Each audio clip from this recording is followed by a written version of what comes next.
Hello friends, সবাইকে স্বাগত জানাচ্ছি। যদিও এটা কোনো ভিডিও নয়, এটা জাস্ট একটা আপডেট।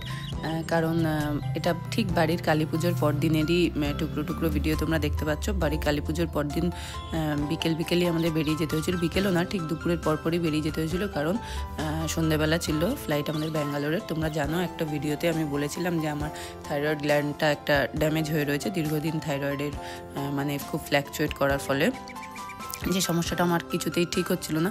তো প্রশান্ত যেহেতু খুব বেশি ছুটি পায় না, তো ছুটি পাওয়াতে বাড়ির পুজোটাও যেহেতু পোস্টপোন করা যাবে না, তো পুজোটা জাস্ট দিয়েই পরদিনই আমরা বেরিয়ে গেছিলাম ব্যাঙ্গালোরে। সাথে আমার একটা নিউরোলজিক্যাল প্রবলেমও ছিল, মানে প্রচণ্ড মাথা ব্যথার সমস্যা। তো যে দুটোকে মিলিয়ে আমার ব্যাঙ্গালোর ডাক্তার দেখানো ছিল। তো ফ্লাইট ছিল মনে হয় সন্ধ্যে 7:30 পৌনে 8টা নাগাদ। তো এইভাবে তো ভিডিও করা যায় না, আর ডাক্তার দেখাতে যাওয়াটা কোনো ভিডিও করার পারপাসও নয় আমার কাছে। জাস্ট টুকরো টুকরো কিছু ক্লিপ নিয়ে তোমাদের জাস্ট আপডেট দেওয়া। তো আমি এন্ডোক্রিনোলজি, নিউরোলজি দুটো ডিপার্টমেন্টেরই ডাক্তার দেখাতে গেছিলাম। এটা মনে হয় রাত্রে 11:30 পৌনে 12টা নাগাদ, যে টাইমে আমরা ব্যাঙ্গালোরে ল্যান্ড করি। দেন পরদিন সকালে আমার ডাক্তারের অ্যাপয়েন্টমেন্ট ছিল। জানো তো, ডাক্তার দেখানো একটা লেন্দি প্রসেস। ডাক্তার প্রথমে তুমি দেখাবে, দেন হয়তো তিনি কিছু টেস্ট দেবেন, সেগুলো করবে। 2-3 দিন বাদে আবার সেগুলো রিপোর্ট আসবে, তো এখন দেখাবে। তো মাঝে ওই গ্যাপে আমরা ব্যাঙ্গালোরেরই সাইট সিন এদিক ওদিক কিছু ঘুরেছি।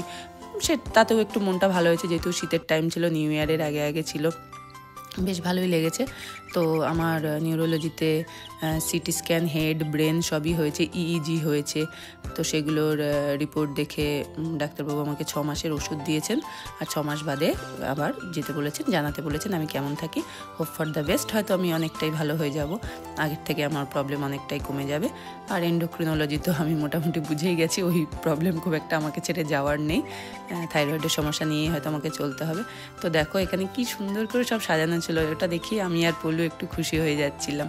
মানে প্রশান্ত এখানে বিভিন্ন জায়গায় ব্যস্ত ছিল, বিলিং বা এসব রেজিস্ট্রেশন, অ্যাপয়েন্টমেন্ট এসব করাতে।